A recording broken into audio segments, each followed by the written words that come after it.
குடிமங்கலத்துக்கு மேற்கே பெதப்பம்பட்டின்னு சொல்லுவாங்க. பெதப்பம்பட்டிக்கு மேவரத்தலையில் கொங்கல் நகரம். கொங்கல் நகரத்துக்கு பக்கத்தில் தானுங்க ஒரு 5.5 ஏக்கர் நல்ல கிளமேல் நீளமான ஒரு கார்டன் வேலைக்கு வந்திருக்குதுங்க. இந்த லேண்டு வந்து கிளமேல் ஷேப்பிலுக்குனால உங்களுக்கு கோழி பண்ண வரக்கெல்லாம் நல்லாவே சூட் ஆகுது. கண்டிப்பாக தாய் கோழி பண்ணியும் போகலாம். ஏன்னா ஊர் வந்து பக்கத்தில் கிடையாது. ஊருக்கு மேவரத்தலே கொஞ்சம் தள்ளி தான் இந்த காடு வருதுங்க. இதோட பவுண்டரிஸ்ன்னு பார்த்தீங்கன்னா அந்த பின்னாடி வீடு தெரியுது பாருங்க முன்னாடி. அந்த முன்னாடி வீட்டிலேருந்து வடக்க வந்து இந்த தென்னந்தோப்பு வரைக்கும் இந்த சோளம் போட்டு இதெல்லாம் சேர்த்து இங்கே ஒரு பிட்டு கிளமேல் நீளமாக வருது. மேற்க வந்து இந்த டவர் இருக்குது பார்த்தீங்களா, அந்த டவருக்கு கிழக்க டவர் வந்து நம்ம லேண்டுக்குள்ள வருது. இந்த சோளம் போட்டது அப்படியே இது வடக்கு வரைக்கும் போனோம்னா அந்த வடகோட்டில் ஒரு வாய்க்கால் இருக்குது, அது வரைக்கும் போகும். மேவரத்தலையில் பிட்டு வந்து உங்களுக்கு வந்து ஜலமூலி எடுத்த மாதிரி போகும். இந்த பிட்டு வந்து உங்களுக்கு அப்படியே ஸ்ட்ரைட்டாக போகும். உங்களுக்கு வாஸ்துப்படி அக்யூரேட்டாக பண்ணால் மேற்கால் இருக்கிற வந்து நீங்கள் ஒரு தனி கரிமம் பண்ணிக்கலாம்.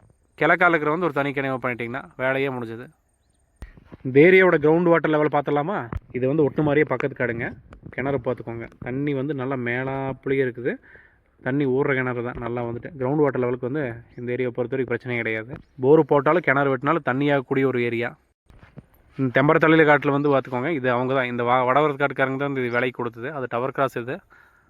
அவங்க வந்து பார்த்திங்கன்னா உங்களுக்கு பாருங்கள் தென்னம்புளையெல்லாம் போட்டு வச்சுருக்காங்க. வடக்கால சைடு நல்லா தென்னந்தோப்பு பண்ணிகிட்ருக்காங்க. நம்ம வந்து நீங்கள் தென்னந்தோப்பு போட்டாலும் சரி, இல்லை காய்கறி பந்தல் போட்டாலும் சரி, நீங்கள் கோழி பண்ணை போட்டாலும் சரி, எல்லாத்துக்குமே சூட் ஆகக்கூடிய ஒரு லேண்டு தான். இந்த லேண்டுக்கு வழித்தடம்னு பார்த்தீங்கன்னா அந்த முன்னாடி கடையில் கட்டி விட்ருக்காங்க பார்த்தீங்களா, அதுதான் மெயின் ரோடு. அந்த மெயின் ரோட்லேருந்து ஒரு தனியாக வந்து ஒரு தடம் பண்ணுங்க. அதாவது உங்களுக்கு வந்து தடம் வந்து பொதுவில் வரும். இந்த சோளம் போட்டதெல்லாம் தடம். இதில் வந்து 20 அடி வந்து பாத்தி வாங்கியிருக்காங்க. இதுலேருந்து பார்த்தீங்கன்னா நேராக வீட்டுக்கு பின்னாடி வந்து அக்னி மூலையில் போய் காட்டுக்கு வந்து ஜாயிண்ட் ஆகும். இதுதானுங்க பொள்ளாச்சியிலேருந்து குடிமங்கலம் போகிற மெயின் ரோடு. தாராபுரம் போகிறதுக்கு இதுதான் மெயின் ரோடுன்னு வச்சுக்கோங்களேன். இந்த மெயின் ரோட்லேருந்துங்க இந்த இடத்துல பார்த்துக்கோங்க. அதாவது ஒரு தடம் ஒன்று இப்படி உள்ள போகுதுங்களா, இது வந்து காத்தாடி தடங்க. 30 அடி தடமுங்க. இதில் அவர் என்ன பண்ணியிருக்காரு, இங்கே கொஞ்சம் தூரம் போன இந்த இடத்துல சோளக்காடு மாதிரி ஒன்று தெரியும். அதில் வந்து 20 அடி பாத்தி வாங்கி ப்ராப்பராக உள்ள வர மாதிரி ரெக்கார்ட்ஸ் பிரகாரம் வச்சிருக்கிறாருங்க. இந்த லேண்டை வந்து கரெக்டாக வந்து பார்த்தீங்கன்னா ராவணபுரம் சொல்லுவாங்க, அதுக்கு பக்கத்தில் தாங்க அமைஞ்சிருக்குது.